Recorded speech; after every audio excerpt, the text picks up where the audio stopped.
Dancin Pete's Tip of the Week, brought to you by Complementary Horsemanship. So today's tip of the week is pick your partner or pick your poison. And this is what a lot of trainers that I talk to, and myself included, we get people that go, is this an appropriate horse for us? And I always say to them, well, do you want to ride tomorrow?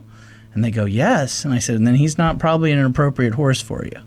So a lot of people just see this beautiful horse, but they don't realize, well, I'm not a good rider, or I don't like to canter, or those things. So you go, maybe that's not the right horse for you. So most of the time I tell people, if you want to learn a lot, then he could become your partner if you picked your poison on accident, but don't expect it to be on your timeline. It's going to be on your horse's timeline.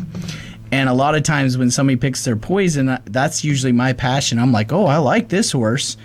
And so, but I don't collect them because a lot of people go, oh, well, here you can have him. And I'm like, no, I don't need that much feed bills.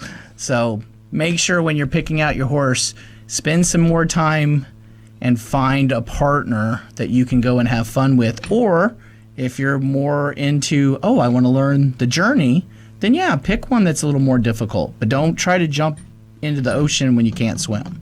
And what do you think about people having a horse on trial for a certain period of time? I've always been a big believer in a couple of weeks, and I think anybody that's selling a horse should give somebody the time to make sure, because you can have, just like people can have, you could be a fine rider and it could be a fine horse and you could just not mesh well. Oh, definitely. And I always tell people, give yourself time, and don't do the thing that most people, oh, they gave me a month.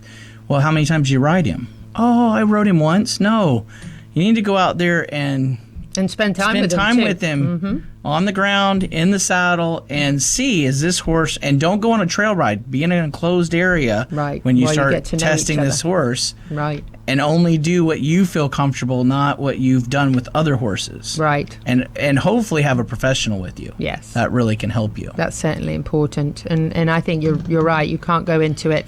If you've had a horse like I had for 29 years, everything I did with him, I didn't run straight in and do everything with my Mustang that I did with him. Exactly. Because you have to be a little bit guarded, just because, and I don't mean guarded and give that energy off to the horse, but I mean just guarded in your decisions and make wise choices, because it isn't going to be the same as a horse that you've been very familiar with for years and years. Right. And I've had people that actually tried their horse out by going on a trail ride. No, that's not a good And then they horse. Come back with a broken arm or something, and I'm like, probably not the best place to go try your horse out. Yeah, definitely a go slow, very important.